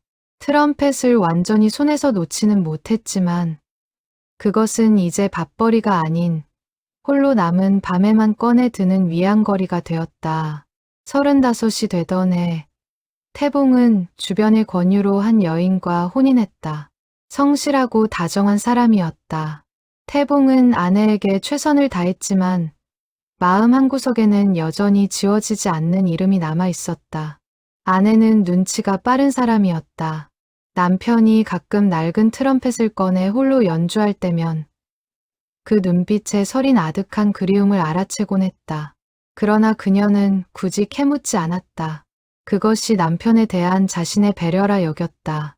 아들 명수가 태어난 뒤 태봉의 삶은 조금씩 안정을 찾아갔다. 전파사는 동네에서 실력 좋기로 소문이 났고 성실한 태봉 덕분에 형편도 차츰 나아졌다. 그러나 아내는 명수가 20살이 되던 해 오랜 지병으로 세상을 떠났다. 태봉은 그 뒤로도 혼자 전파사를 지키며 아들을 키워냈다. 한편 경자는 지방에서 표구 기술을 익히며 홀로 서기에 성공했다. 서른을 앞두고 그녀 역시 한 남자를 만나 혼인했다. 남편은 인쇄소를 운영하는 사람이었고 무뚝뚝했지만 성실했다. 경자는 남편과 함께 작은 표구점을 열었고 딸 하나를 낳아 길렀다. 그러나 그녀의 결혼 생활도 순탄하지만은 않았다. 남편은 사업 실패로 빚을 지고 힘든 시기를 보냈고 경자는 그 뒤치다꺼리를 하며 억척스럽게 표구점을 지켜냈다. 남편은 그녀가 쉰을 넘긴 해에 지병으로 세상을 떠났다. 경자는 딸 선영을 홀로 키우며 표구점 일에 더욱 매달렸다. 세월이 흐르는 동안 두 사람은 각자의 삶 속에서 저마다의 방식으로 그 시절을 추억했다. 태봉은 해마다 늦가을이 되면 은행잎이 노랗게 물드는 계절이면 어김없이 그 낡은 오선지를 꺼내 보았다. 경자는 매년 초겨울 첫눈이 내리는 날이면 표구점 문을 일찍 닫고 홀로 그 곡조를 흥얼거리곤 했다. 그것은 두 사람 모두에게 일종의 의식과도 같았다. 누구에게도 말하지 못한 채 오직 자신만의 방식으로 그 시절과 그 사람을 기억하는 조용한 의식이었다. 두 사람 모두 서로의 소식을 전혀 알지 못한 채였다.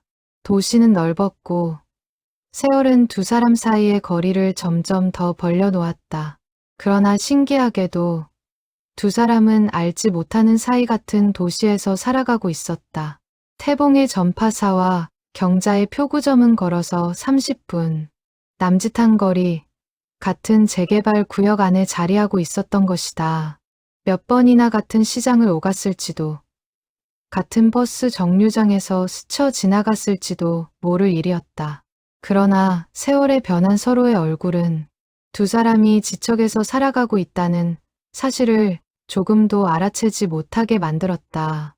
명수는 아버지가 홀로 지내는 것이 못내 마음에 걸려 몇 해 전부터 재혼을 권하기도 했다. 아버지, 이제 저도 컸으니 아버지 인생도 챙기세요. 좋은 분 만나시면 저는 좋을 것 같아요. 그러나 태봉은 그때마다 고개를 저었다. 나는 이제 됐다. 너 하나 잘 키운 걸로 좋게.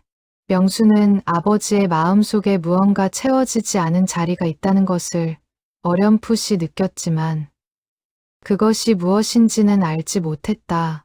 경자의 딸 선영 역시 어머니를 걱정하기는 마찬가지였다. 선영은 표구점 일을 도우며 어머니가 유독 어떤 계절, 어떤 노래에 유난히 감상적이 되는 것을 눈치채곤 했다.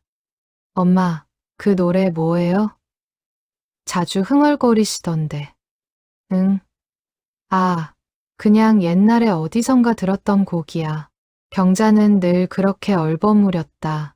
52년 전에 그 밤을 딸에게조차 온전히 털어놓은 적이 없었다. 태봉의 전파사에는 오래된 손님들이 많았다. 개 중에는 라일락 콜 시절을 기억하는 이도 간혹 있었다. 전파사 사장님, 옛날에 라일락 홀에서 나팔 부셨다면서요? 저희 아버지가 거기 단골이셨는데 그런 이야기를 들을 때마다 태봉의 가슴은 옛 시절로 되돌아가곤 했다. 그러나 그는 늘 담담하게 웃어넘겼다. 손님이 돌아간 뒤에야 그는 가만히 작업대에 앉아 옛 시절의 조각들을 하나씩 되짚어 보곤 했다. 다 옛날 일입니다. 이제는 라디오 고치는 게 제 일이지요. 한 번은 손님이 낡은 축음기를 고쳐달라며 가져온 적이 있었다. 태봉이 부품을 살피던 중 우연히 그 축음기에서 흘러나온 곡조가 귀에 익었다. 옛 무도회장에서 흔히 연주되던 곡들 중 하나였다. 그는 그 곡을 들으며 한참을 멍하니 앉아 있었다. 손님이 의아한 얼굴로 물었다. 사장님, 왜 그러세요? 아, 아닙니다. 옛 생각이 좀 나서요. 경자의 표구점에도 세월의 흔적이 쌓여갔다. 그녀는 손님들이 맡긴 낡은 사진과 서화들을 정성껏 손보며 그 안에 담긴 사연들을 짐작해 보곤 했다.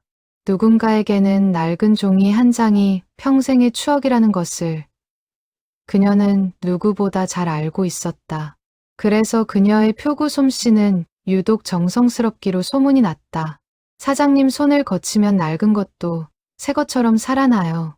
단골 손님들은 그렇게 그녀를 칭찬하곤 했다. 경자는 그 말을 들을 때마다 씁쓸하게 웃었다. 정작 자신의 마음속에 낡아버린 어떤 기억 하나만은 아무리 정성을 들여도 새 것처럼 되살릴 수 없었으니까. 딸 선영이 시집을 간 뒤로 경자의 저녁은 더욱 조용해졌다. 그녀는 혼자 남은 표구점에서 가끔 오래된 오선지 한 장을 꺼내 보곤 했다. 종이는 이제 손대기도 조심스러울 만큼 낡아 있었지만 그 위에 적힌 글씨만은 여전히 선명했다. 이 곡이 끝나기 전에 부디 돌아와 주세요. 경자는 그 문장을 손끝으로 쓸어보며 자신이 그 문장을 적었던 22살의 밤을 떠올렸다. 그때는 알지 못했다. 그 문장이 얼마나 오랜 세월 동안 자신을 붙들어 매게 될지. 그녀는 가끔 그 문장을 소리내어 읽어보기도 했다. 낡은 목소리로 젊은 날의 문장을 읽어 내려갈 때마다 이상하게도 22살. 그때의 설렘이 고스란히 되살아나곤 했다. 세월은 무심히 흘러갔다. 라일락 홀이 있던 자리 주변으로 하나둘 낡은 상가들이 들어섰고 도시는 몇 번이나 얼굴을 바꾸었다. 그러나 붉은 벽돌 건물만은 오랫동안 그 자리를 지켰다. 한때는 창고로, 한때는 빈 건물로 남아있던 그곳은 지나는 이들에게 그저 낡고 오래된 건물 하나에 불과했다. 아무도 그 안에 새겨진 두 사람의 젊은 날을 알지 못했다.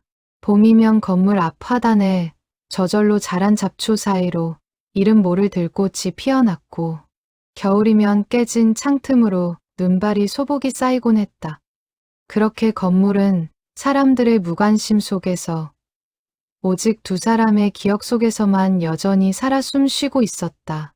명수는 아버지가 홀로 지내는 것이 못내 마음에 걸려 몇 해 전부터 재혼을 권하기도 했다. 아버지, 이제 저도 컸으니 아버지 인생도 챙기세요. 좋은 분 만나시면 저는 좋을 것 같아요. 그러나 태봉은 그때마다 고개를 저었다. 나는 이제 됐다. 너 하나 잘 키운 걸로 좋게.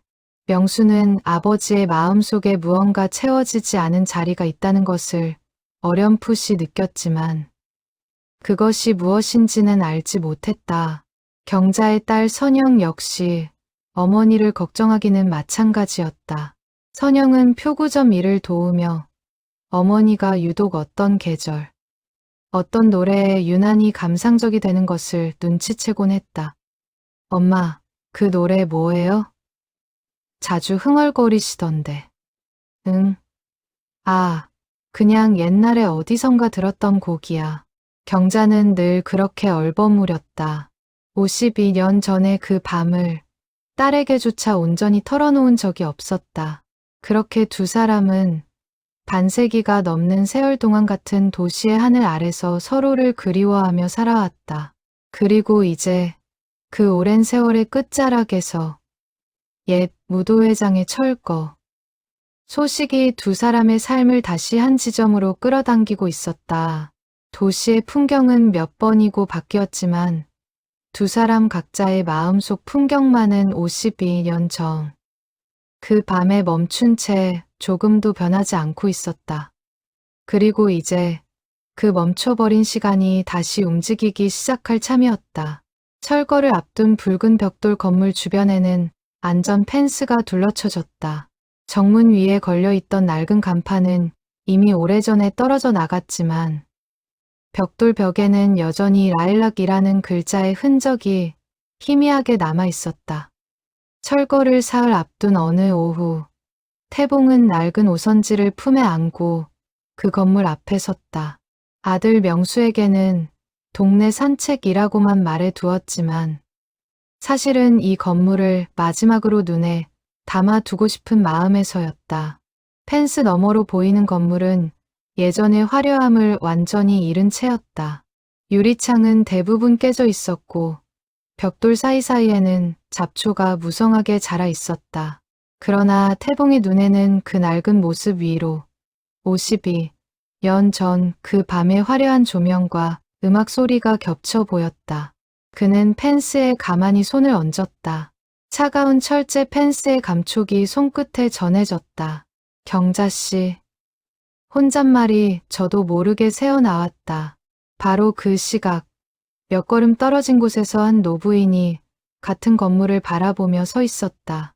오경자였다. 그녀 역시 표구점 문을 딸에게 잠시 맡기고 오랜만에 이곳을 찾은 참이었다.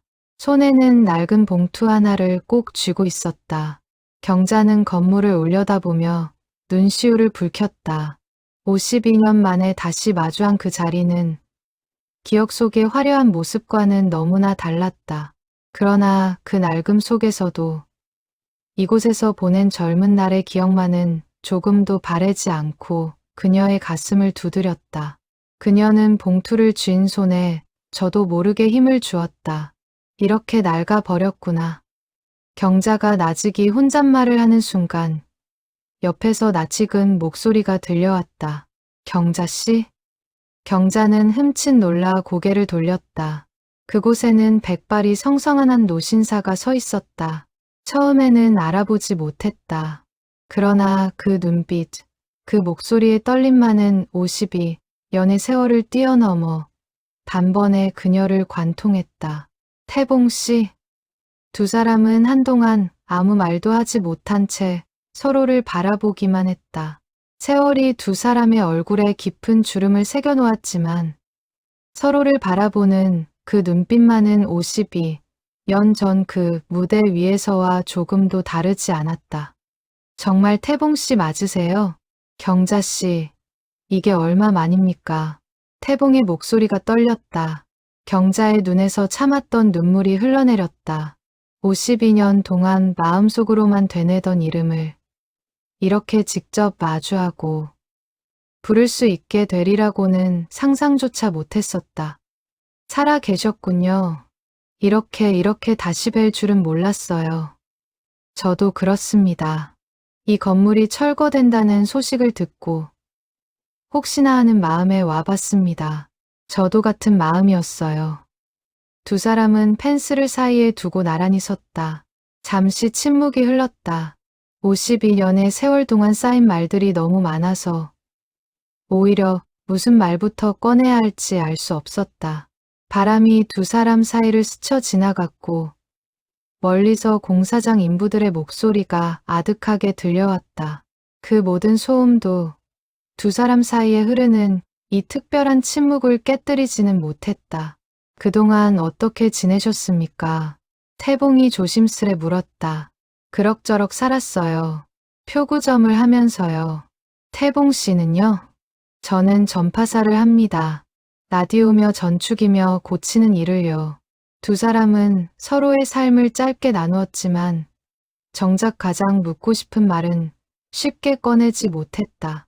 왜 그렇게 말없이 떠났는지, 왜 한 번도 찾지 않았는지, 52년 동안 가슴에 담아만 두었던 그 질문들이 목 끝까지 차올랐지만 막상 마주하니 입이 떨어지지 않았다. 두 사람 사이에 흐르는 침묵은 어색하지 않았다. 오히려 오랜 세월을 함께 건너온 사람들만이 나눌 수 있는 편안하면서도 조심스러운 침묵이었다.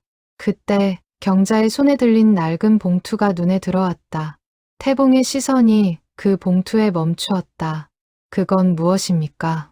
경자는 잠시 망설이다가 봉투를 조심스레 내밀었다. 모르겠어요. 오래전부터 간직해온 건데 열어볼 용기가 없었어요. 그녀의 손끝이 봉투를 건네는 순간 가늘게 떨렸다. 52년 동안 열어보지 못했던 것을 오늘 이 자리에서 마침내 열어보게 될 참이었다. 태봉은 봉투를 받아들고는 순간 숨이 멎는 듯했다. 봉투 겉면의 필체가 낯설지 않았다. 그것은 다름 아닌 자신의 아버지의 글씨체였다. 이건 제 아버지 글씨입니다. 경자의 눈이 커졌다. 태봉 씨 아버님이요? 네, 틀림없습니다. 평생 장부를 쓰시던 그 필체를 제가 못 알아볼 리 없습니다. 경자는 그제야 오래전 기억을 더듬듯 천천히 입을 열었다. 52년 전, 라일락 홀을 떠나기 전날이었어요. 누군가 저를 찾아와 이 봉투를 건넸어요. 돈과 함께요. 저는 돈은 돌려보냈지만 이 봉투만은 이상하게 버릴 수가 없었어요. 태봉의 손이 가늘게 떨렸다. 그는 조심스레 봉투를 열었다.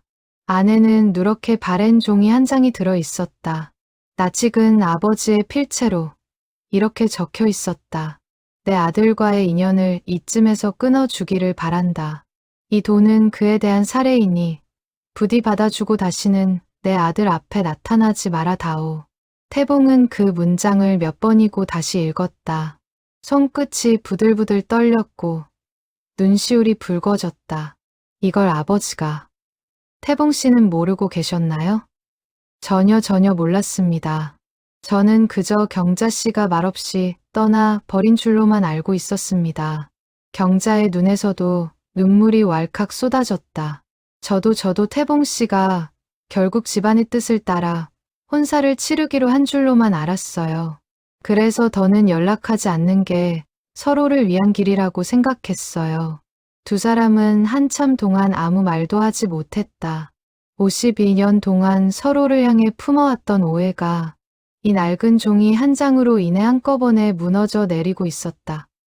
태봉은 봉투를 쥔 손에 힘을 주었다. 제가 진작 찾아 나섰어야 했는데 아버지 뜻을 핑계로 제대로 싸워보지도 않고 물러섰던 겁니다. 아니에요. 저도 마찬가지예요. 제대로 확인해 보지도 않고 지레짐작으로 마음을 접어버렸으니까요. 두 사람 모두 상대를 원망하기보다 자신의 지난 선택을 돌아보고 있었다. 젊은 날의 두려움과 자존심이 결국 두 사람의 52년을 갈라놓았던 것이다. 펜스 너머로 저물어가는 해가 붉은 벽돌 위로 긴 그림자를 들이우고 있었다. 철거를 사흘 앞둔 건물은 마치 두 사람의 마지막 이야기를 기다리고 있었다는 듯 조용히 서 있었다. 태봉 씨, 사실 저도 아직 다 말씀드리지 못한 게 있어요. 경자가 조심스레 입을 열었다. 무엇입니까? 이모가 돌아가시기 전 저에게 남기신 유품 중에 오래된 편지 한 통이 있었어요. 받는 사람 이름이 없어서 누구에게 온 건지 몰라 그냥 간직만 하고 있었는데 오늘 이 자리에서 태봉 씨를 뵈니 문득 그 편지가 생각나네요. 태봉의 심장이 크게 뛰었다. 그 편지 혹시 지금도 가지고 계십니까? 네. 버리지 못하고 표구점 서랍 깊숙이 넣어 두었어요. 왠지 함부로 버릴 수 없는 편지였거든요. 내일이라도 그 편지를 볼 수 있을까요? 경자는 고개를 끄덕였다. 네, 내일 표구점으로 오세요. 저도 이제는 그 편지 안에 무엇이 담겨 있는지 알아야 할 것 같아요. 두 사람은 그렇게 다음 날을 기약하며 발걸음을 돌렸다. 그러나 쉽사리 자리를 뜨지 못하고 한동안 나란히 서서 저물어가는 붉은 벽돌 건물을 바라보았다. 52년 전 그 밤처럼 두 사람의 그림자가 나란히 땅 위에 길게 드리워져 있었다. 태봉 씨. 네, 그래도 이렇게 다시 뵐 수 있어서 정말 다행이에요. 태봉은 그 말에 목이 메어 잠시 대답하지 못했다. 그러다 겨우 나직이 답했다. 저도 정말 다행입니다. 늦었지만 정말 다행입니다. 두 사람은 그렇게 헤어졌다. 그러나 그것은 52년 전의 이별과는 전혀 다른 새로운 시작을 예감하게 하는 헤어짐이었다. 집으로 돌아가는 길, 태봉의 발걸음은 52년 전 처음 경자를 만났던 그날처럼 가볍게 느껴졌다. 나이가 든다는 것이 반드시 마음까지 무뎌지게 하는 것은 아니라는 사실을 그는 그날 밤 새삼 깨달았다. 밤새 뒤척이며 잠을 이루지 못한 태봉은 동틀 무렵부터 옷장 앞에 서서 몇 번이고 옷을 고쳐 입었다. 평생 급한 일 없이 살아온 그였지만 이날 아침만큼은 이상하게 마음이 조급했다. 다음 날 아침, 태봉은 일찌감치 표구점 문 앞에 도착했다. 낡은 간판에는 인수표구라는 작은 글씨가 적혀 있었다. 그는 문을 열고 들어서기 전 잠시 심호흡을 했다. 52년 만에 드디어 그날의 진실을 마주하게 될 참이었다. 어서 오세요. 경자가 그를 맞이했다. 딸 선영은 잠시 자리를 비켜준 채였다. 경자는 미리 꺼내둔 낡은 편지를 조심스레 태봉에게 건넸다. 여기요. 봉투는 세월의 흔적으로 누렇게 발해 있었지만 겉면에 적힌 글씨만은 또렷했다. 태봉은 그 글씨를 보는 순간 숨이 멎는 듯했다. 자신의 필체였다. 이건 제가 쓴 겁니다. 52년 전 경자씨 이모님께 부탁드렸던 그 편지입니다. 경자의 눈이 크게 흔들렸다. 태봉 씨가 저에게 편지를 쓰셨었다고요? 네. 그날 밤 경자씨가 이미 떠났다는 소식을 듣고 곧장 이모님 댁으로 달려갔습니다. 그리고 이 편지를 꼭 전해달라고 부탁드렸습니다. 태봉은 떨리는 손으로 봉투를 열었다. 안에서 나온 종이에는 52년 전 그날 밤의 절박함이 고스란히 담겨 있었다. 종이는 세월만큼 누렇게 발해 있었지만 접힌 자국 하나하나까지 그날의 다급함을 그대로 간직하고 있는 듯했다. 경자씨, 오늘 무슨 일이 있었는지 전해 들었습니다. 아버지께서 무슨 말씀을 하셨든 그것은 제 뜻이 아닙니다.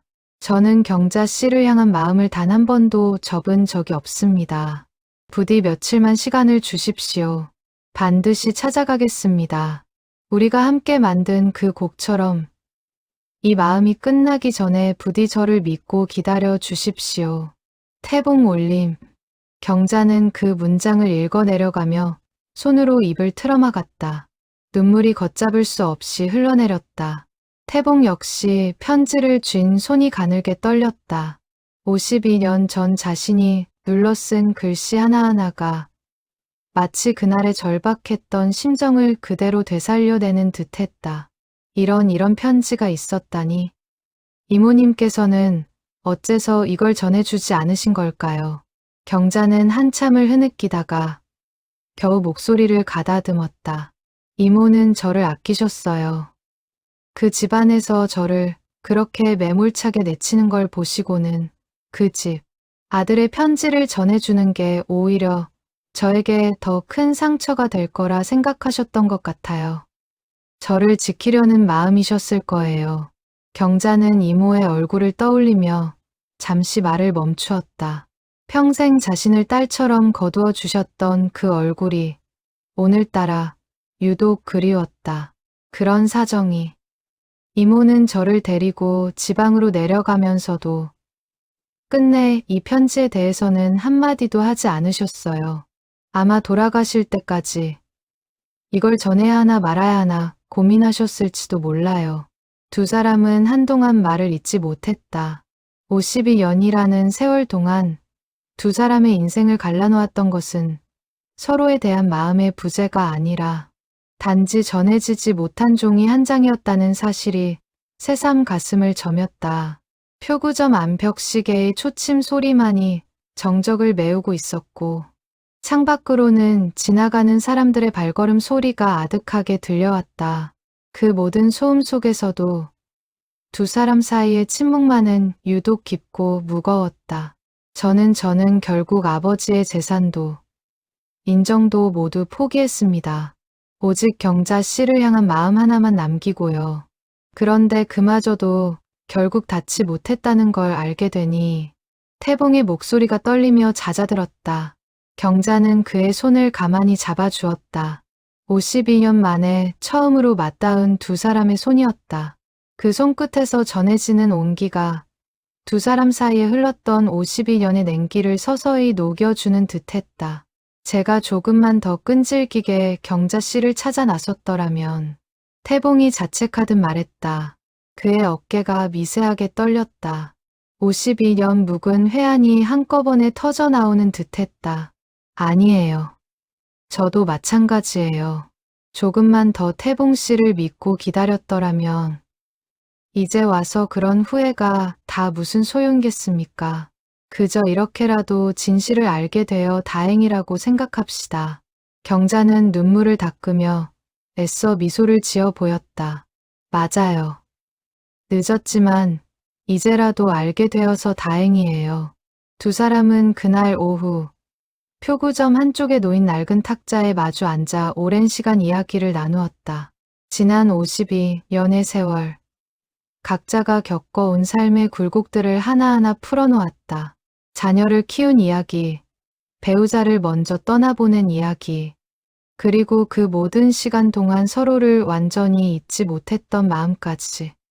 창밖으로 지나가는 사람들의 발걸음 소리도 두 사람의 대화를 방해하지 못했다. 저는 아직도 매년 늦가을이면 그 오선지를 꺼내 봅니다. 저도요. 초겨울 첫눈이 내리면 저도 모르게 그 곡을 흥얼거리곤 했어요. 두 사람은 서로 다른 계절에 그러나 같은 마음으로 서로를 그리워하고 있었다는 사실을 확인하며 다시 한번 눈시울을 붉혔다. 창밖으로 저녁 노을이 표구점 안까지 붉게 물들이고 있었다. 52년 전 라일락 홀에서 마지막으로 함께 있던 그날 밤처럼 노을빛이 두 사람을 부드럽게 감싸고 있었다. 그때 표구점 문이 열리며 선영이 들어섰다. 어머니가 낯선 노신사와 함께 눈물을 훔치고 있는 모습을 보고 선영은 놀란 얼굴로 걸음을 멈추었다. 엄마, 무슨 일이에요? 경자는 눈물을 닦으며 딸을 바라보았다. 선영아, 이리 와 앉아 보렴. 엄마가 오래전에 못다한 이야기가 있어. 경자는 그제야 딸에게 52년 전의 사연을 처음으로 털어놓았다. 라일락 홀에서의 젊은 날들, 태봉과의 만남과 이별, 그리고 오늘 다시 마주하게 된 진실까지. 선영은 어머니가 평생 가슴에 묻어온 이야기를 들으며 눈시울을 붉혔다. 엄마가 그렇게 아픈 사연을 혼자 간직하고 계셨을 줄은 몰랐어요. 말할 수가 없었어. 너희 아버지도 계셨고 굳이 지난 일을 꺼내서 좋을 게 없다고 생각했으니까. 선영은 태봉을 바라보며 조심스레 물었다. 그럼 두 분은 이제 어떻게 하실 거예요? 경자와 태봉은 서로를 바라보았다. 그 질문에 대한 답은 두 사람 모두 아직 완전히 정리하지 못한 채였다. 52년의 세월이 남긴 것은 그리움만이 아니었다. 각자의 삶, 각자의 가족, 각자가 짊어진 세월의 무게도 함께 남아 있었다. 우선은 태봉이 조심스레 입을 열었다. 그 곡을 다시 한번 들어보고 싶습니다. 우리가 함께 만든 그 곡을요. 경자의 눈이 반짝였다. 저도 같은 생각이었어요. 명수 역시 그날 저녁 아버지의 전화를 받고 사정을 전해 들었다. 처음에는 얼떨떨했지만 아버지의 목소리에서 오랜만에 느껴지는 생기를 알아채고는 이내 마음이 놓였다. 아버지, 잘하셨어요. 진작 이렇게 사셨어야죠. 명수야, 너무 앞서가지 마라. 아직 아무것도 정해진 건 없다. 그래도 아버지 목소리가 이렇게 밝은 건 오랜만이에요. 태봉은 전화를 끊고 나서 오랜만에 낡은 트럼펫을 꺼내 손질하기 시작했다. 52년 동안 몇 번이고 닦고 손보아온 악기였지만 오늘따라 유독 정성스러운 손길이 더해졌다. 내일 그는 그 트럼펫으로 다시 한번 마지막 춤곡을 연주할 참이었다. 이번에는 이별이 아니라 재회를 위한 연주였다. 그는 오래된 케이스에서 트럼펫을 꺼내며 마우스피스에 조심스레 입김을 불어넣었다. 금속 표면에 반사된 저녁 불빛이 52년 전 무대 위 조명처럼 은은하게 반짝였다. 여름 끝자락, 매미 울음소리가 잦아들고 저녁 바람에 선선한 기운이 섞여들던 무렵이었다. 철거를 이틀 앞둔 날 오후, 태봉과 경자는 다시 붉은 벽돌 건물 앞에서 만났다. 태봉의 품에는 낡은 트럼펫이, 경자의 손에는 오선지 한 장이 들려 있었다. 안전 펜스 앞을 지키던 관리인에게 태봉이 조심스레 사정을 이야기했다. 저희가 52년 전 이곳에서 일했던 사람들입니다. 철거 전에 딱 한 번만 안을 둘러볼 수 있을까요? 관리인은 두 노인의 간절한 눈빛을 보고는 고개를 끄덕였다. 오래 계시면 안 됩니다. 안전 문제가 있으니 딱 10분만 허락해 드리겠습니다. 펜스 문이 열리고 두 사람은 52년 만에 다시 그 건물 안으로 발을 들여놓았다. 나무 바닥은 곳곳이 썩어 있었고 천장에는 거미줄이 가득했다. 한때 화려한 조명이 걸려 있던 자리에는 이제 부서진 전선만이 늘어져 있었다.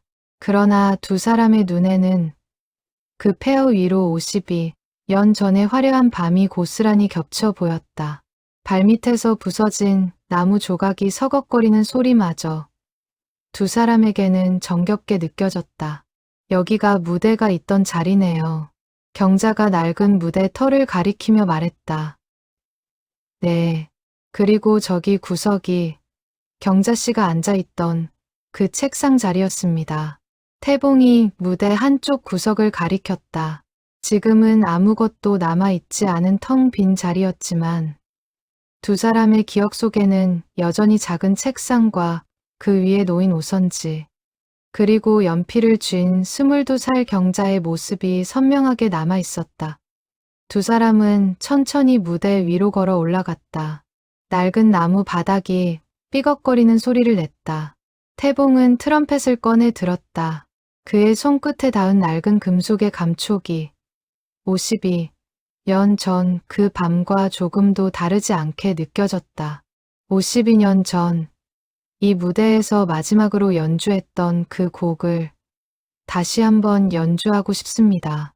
경자는 고개를 끄덕이며 낡은 오선지를 펼쳐들었다. 세월의 바랜 종이 위에는 여전히 두 사람의 젊은 필체가 선명하게 남아 있었다. 태봉이 트럼펫을 입에 대었다. 잠시 숨을 고른 뒤 그는 천천히 첫 음을 불기 시작했다. 52년 동안 단 한 번도 잊은 적 없는 그 선율이었지만 오늘따라 유독 손끝이 떨렸다. 늙은 펜은 예전만큼 힘차게 숨을 밀어내지 못했지만 그 대신 세월이 담긴 떨림이 곡조의 깊이를 더했다. 마지막 춤곡의 선율이 52년의 세월을 뛰어넘어 폐허가 된 무대 위로 다시 울려 퍼졌다. 처음에는 떨리던 소리가 점차 안정을 찾아가며 깊고 애틋한 울림으로 퍼져나갔다. 경자는 그 소리를 들으며 오선지를 가슴에 꼭 끌어안은 채 조용히 눈물을 흘렸다. 52년 전 무대 구석에서 이 곡을 처음 받아 적던 그 손끝의 떨림이 지금 이 순간에도 고스란히 되살아나는 듯했다. 곡이 중반에 이르렀을 때 경자는 저도 모르게 나직이 가사를 읊조리기 시작했다. 이 곡이 끝나기 전에 부디 돌아와 주세요. 태봉의 트럼펫 소리가 그 목소리에 화답하듯 더욱 깊어졌다. 두 사람의 목소리와 악기 소리가 폐허가 된 무도회장 안에 조용히 울려 퍼졌다.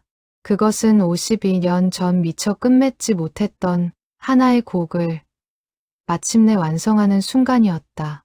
곡이 끝나자 무도회장 안에는 오랜 정적이 흘렀다. 태봉은 트럼펫을 천천히 내리며 경자를 바라보았다. 그의 눈가에는 눈물이 맺혀 있었지만 입가에는 52년 만에 처음 보는 홀가분한 미소가 번져 있었다. 경자 씨, 이제야 이 곡을 제대로 끝맺은 것 같습니다. 경자는 눈물을 닦으며 고개를 끄덕였다. 네, 정말 52년 만에요. 두 사람은 한동안 말없이 서로를 바라보았다. 그 눈빛 속에는 원망도 후회도 아닌 오직 서로를 향한 오랜 그리움과 이제야 찾아온 안도감만이 담겨 있었다. 폐허가 된 무대 위로 스며드는 저녁 햇살이 두 사람의 어깨 위에 나란히 내려앉아 있었다. 태봉 씨, 네, 경자 씨, 이제 우리 남은 시간만큼은 서로를 원망하지 말고 그저 감사하며 살아요.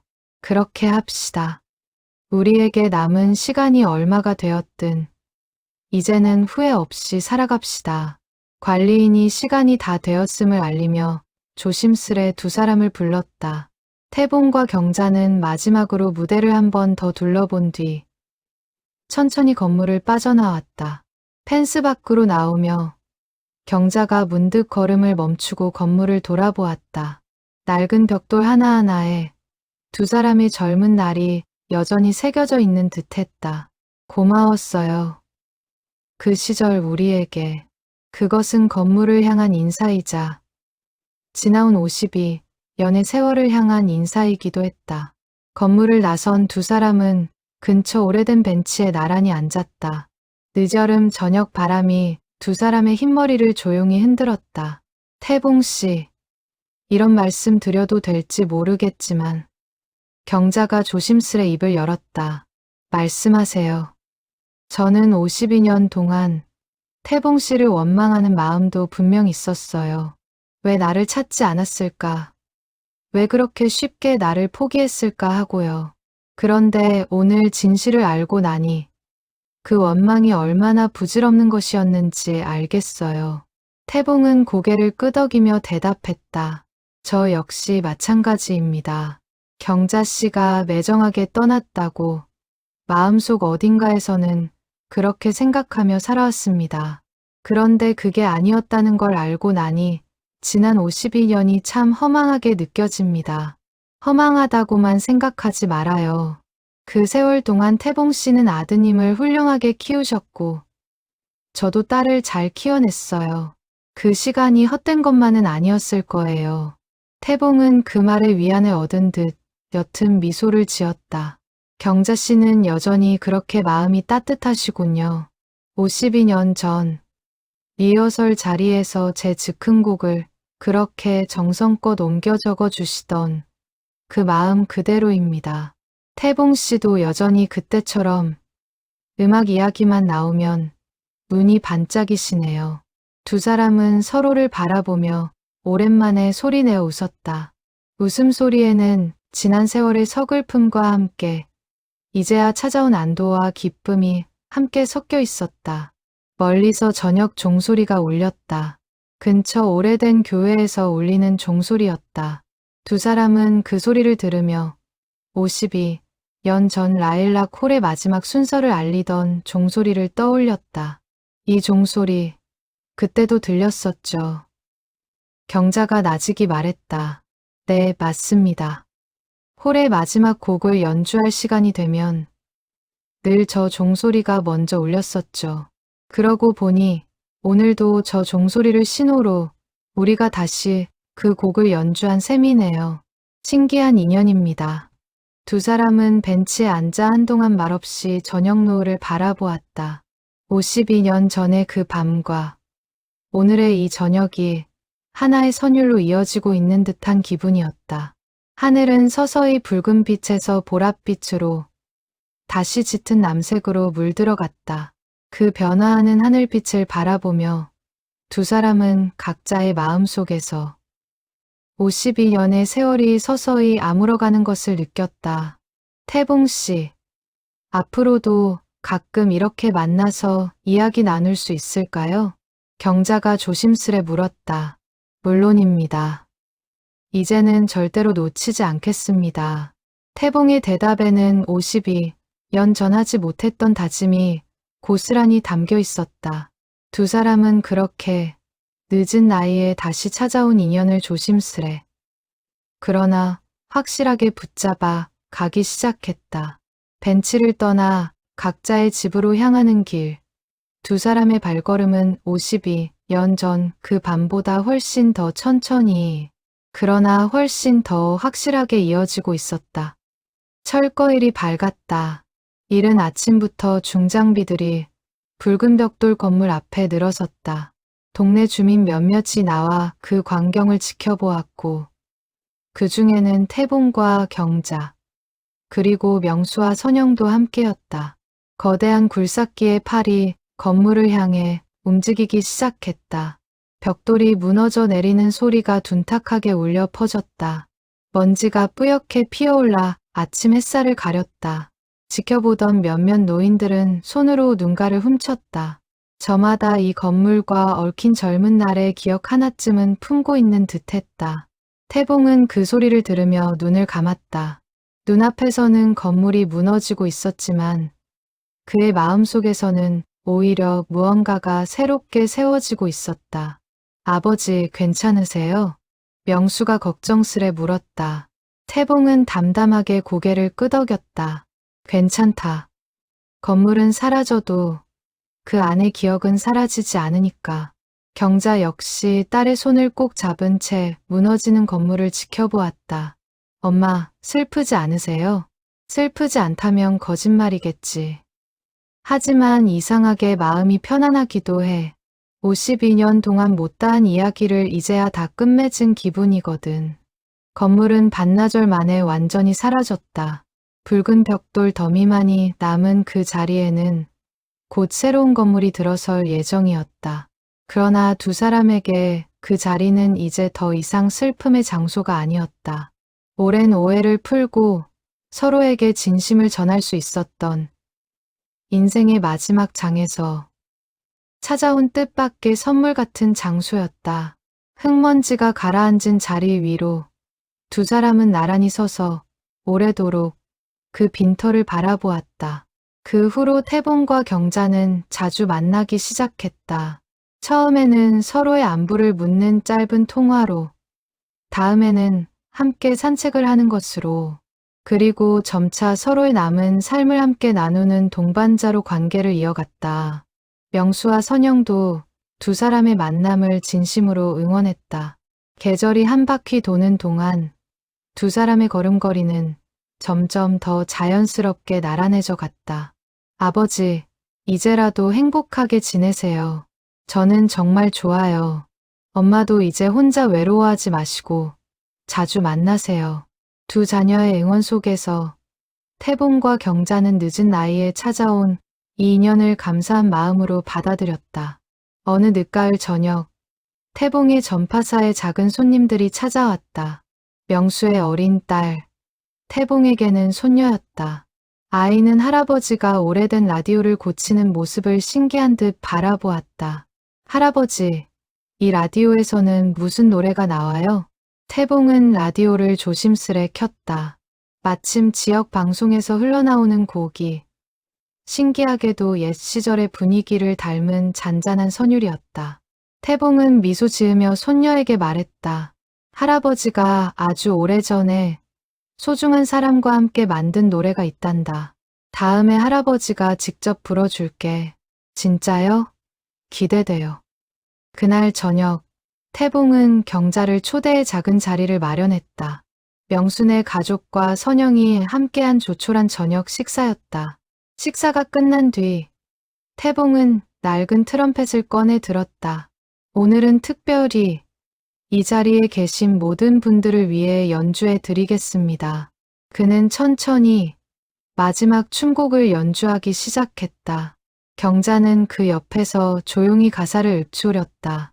명수와 선영, 그리고 어린 손녀까지 모두가 그 선율에 귀를 기울였다.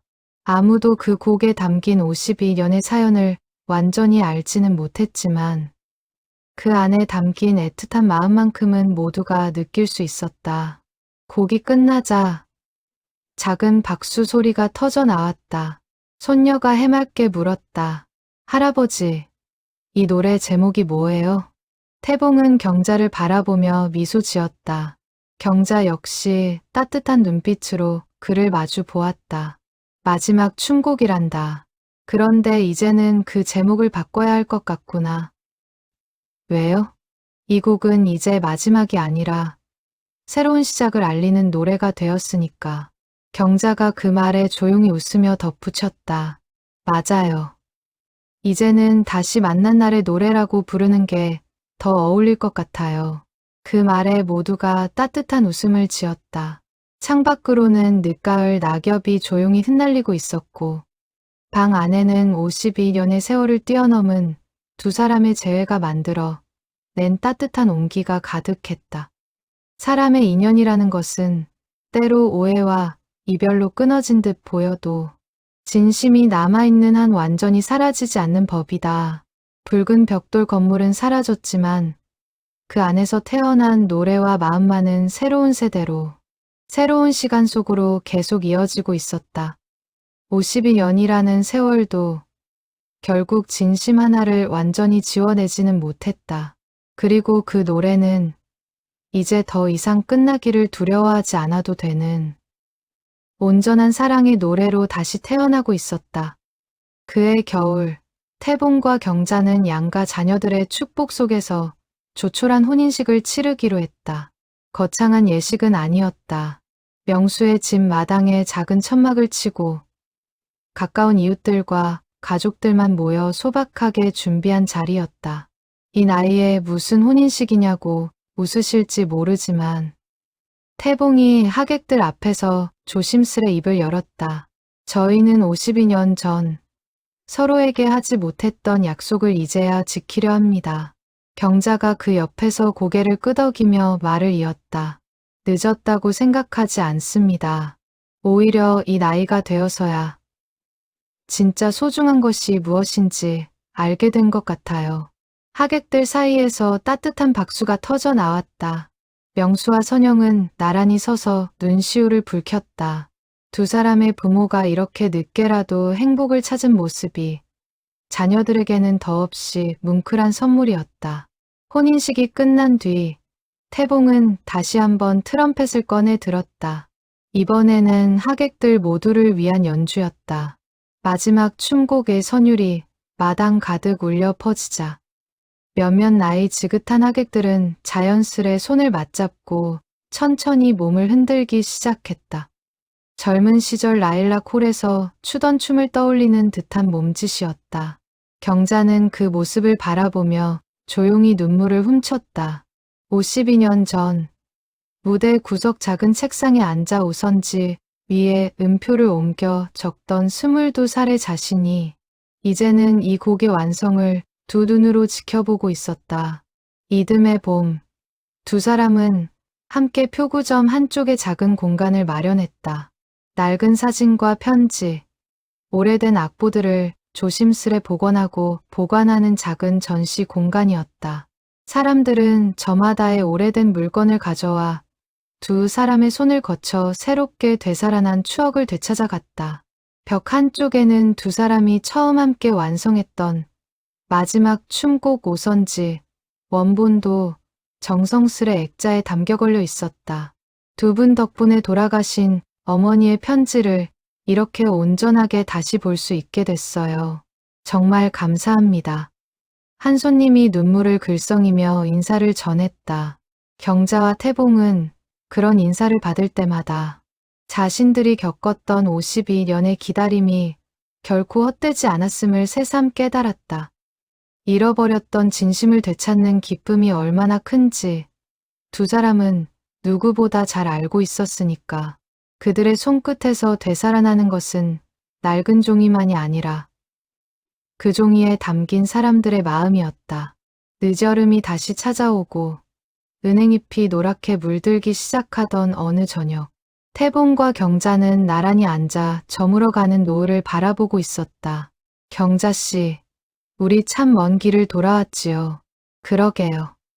하지만 이렇게 다시 만날 수 있었으니 그 먼 길도 다 의미가 있었던 것 같아요. 두 사람은 서로의 손을 꼭 맞잡았다. 52년 전 라일락 홀의 마지막 밤, 끝내 전하지 못했던 그 마음이 이제는 온전히 두 사람 사이에 자리 잡고 있었다. 인생의 황혼역에 찾아온 이 따뜻한 노래는 앞으로 남은 두 사람의 시간을 다정하게 채워갈 것이었다. 저물어가는 노을빛 속에서 두 사람의 그림자는 52년 전 그날처럼 나란히, 그러나 이번에는 결코 떨어지지 않을 듯 단단하게 겹쳐져 있었다.